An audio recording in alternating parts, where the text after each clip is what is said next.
Oi pessoal, hoje eu estou aqui na livraria universitária para estar falando aqui desses 3 livros do Yuval Noah Harari.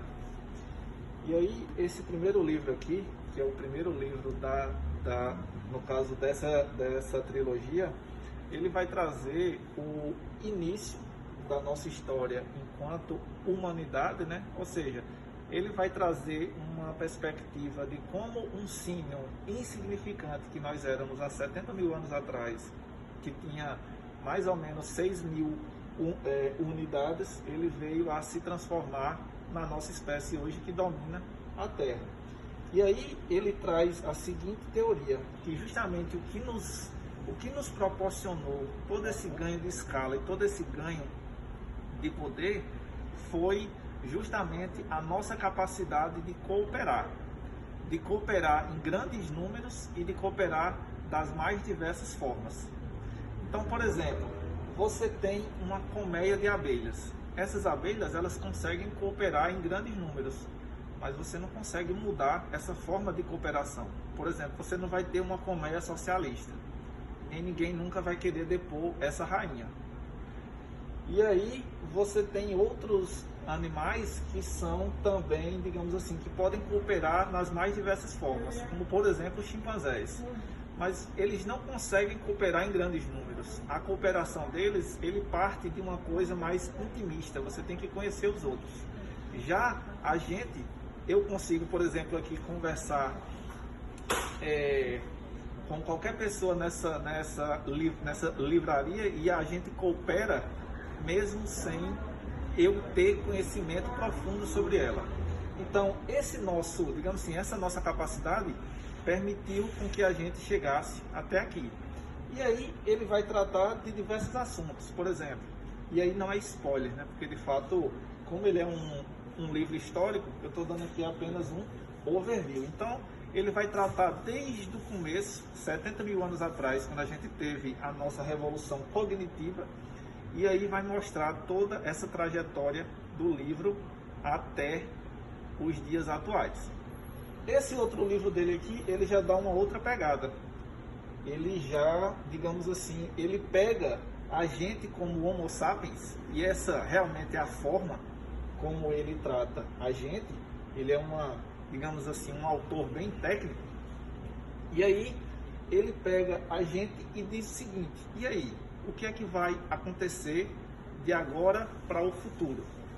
E aí ele faz algumas projeções. E as projeções que ele faz, vai em que sentido? Vai no sentido de que hoje a humanidade ela está evoluindo a partir de, no caso da tecnologia da informação e da biotecnologia, ela vai nos permitir alçar voos que ninguém nunca tinha pensado antes. Por exemplo, daqui a 100 anos a gente pode estar, digamos assim, por exemplo, interagindo com máquinas, como hoje a gente já consegue fazer de forma, por exemplo, usando um determinado capacete que consegue traduzir nossas ondas cerebrais e você consegue mexer braços robóticos, por exemplo. Então, isso mais à frente, principalmente a partir, digamos assim, no momento onde a ciência da computação ela se funde com a biologia, você consegue alçar voos bem mais, digamos assim, bem mais audaciosos. E aí, até que no final, no último capítulo dele, ele traz aí, digamos assim, uma possível futura religião, que ele chama de dataísmo, onde hoje a gente vive dentro dessa religião de dados.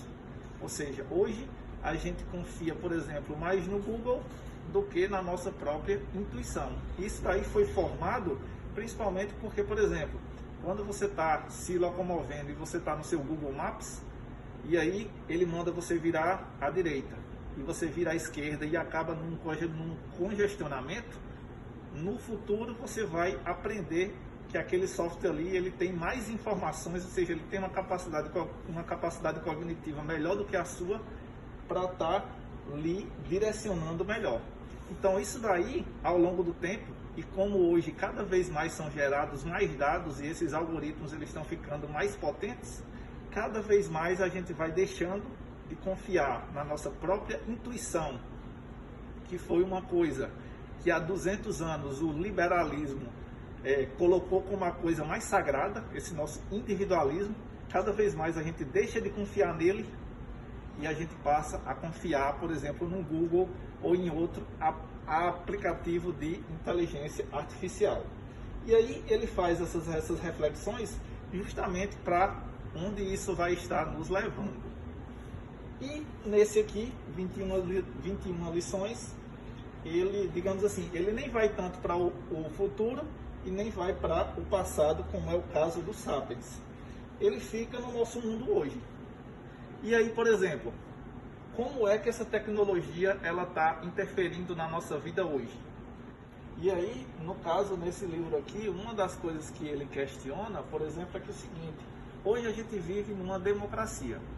A base dessa democracia, ela foi um sistema liberal, ou seja, um liberalismo que, digamos assim, se tornou um sistema majoritário, principalmente nos 200 últimos anos.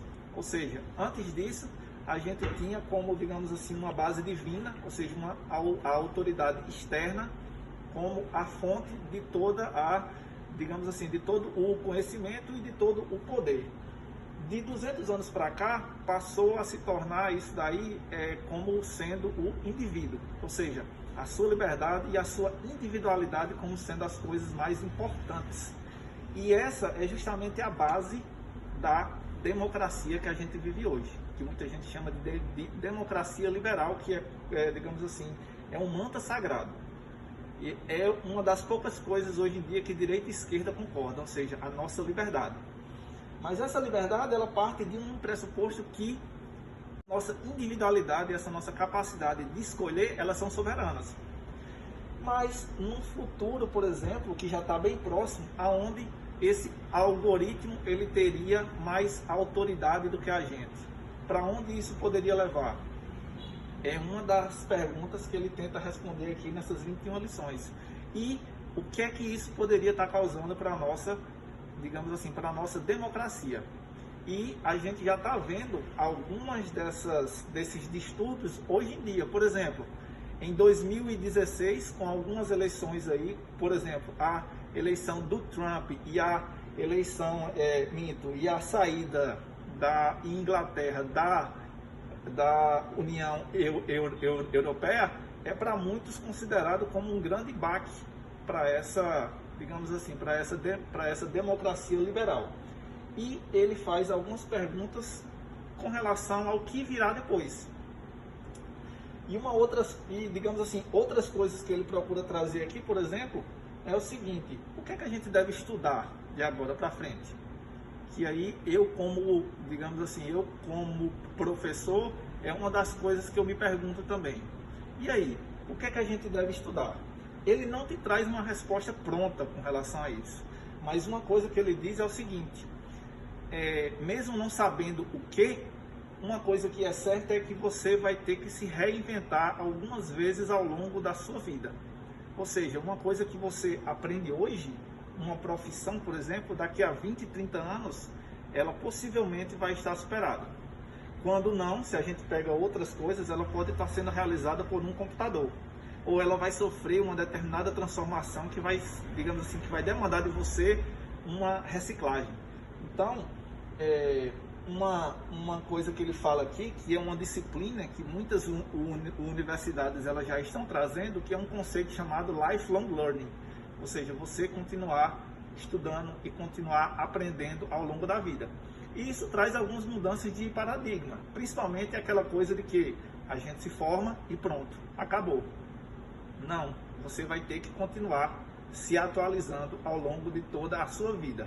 De agora, e essa, digamos assim, essa curva de obsolescência, ela vai ficando cada vez mais veloz, e esse conhecimento que a gente detém, ele vai, digamos assim, perdendo o seu valor cada vez mais rápido ao longo do tempo. Então, é basicamente isso que eu teria para falar. O autor, ele é muito bom porque é o seguinte: ele não é dogmático. Ele traz, muitas vezes, boas perguntas mais do que boas respostas. Mas são perguntas que ele embasa, e a partir daí, a gente conseguindo também pensar e trazendo para a nossa realidade, é uma leitura que eu recomendo demais. É o tipo do livro que você não termina ele como você começou.